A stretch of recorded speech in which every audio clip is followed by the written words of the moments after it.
मेरा लागि आज चामल नहाल्नु है। डिमोबाट अन्तरे भाउजू आउँदैछिन् अरे, अघि मलाई फोन गरेकी थिइन्। पक्कै पनि रोटी सेलरोटी लिएर आइन् होला। सेलरोटी र तिलको अचार त पक्कै पनि लिएर आइन् होला। 10 वर्ष भयो सेलरोटी र तिलको अचार नखाएको। आज चाहिँ भनेदेखि टङ्ग खाने हो क्या, गजब हुने हो बुढी। मलाई चामल नहाल्नु। मैले कसरी ल्याएको दिनै बिर्सिछु। ए मिठो गुलियो कसरी छ है तपाईहरुलाई?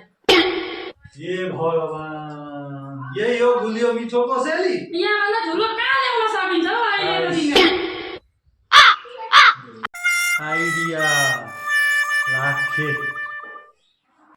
बुढी म जे भन्छु त भन्नु है। इन्जे बनाउने जानेको छु। 10 टके बिस्कुट लिएर आउनु। आफ्नो यहाँ भोको पुर्याउन्जेली सेलरोटी खाउँला भनेको थियो। मैले जानेको छु यसलाई के गर्नुपर्छ। लाखे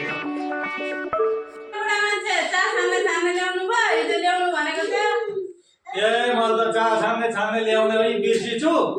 एक काम गर्न त, ओ छोरो अघि स्कुल जाँदाखेरि लगाएका जुत्ता छ नि, हो ती जुत्ताका मच्चामा चिया छानेर ल्याउन। इमर्जेन्सीमा चल्छ। जा त।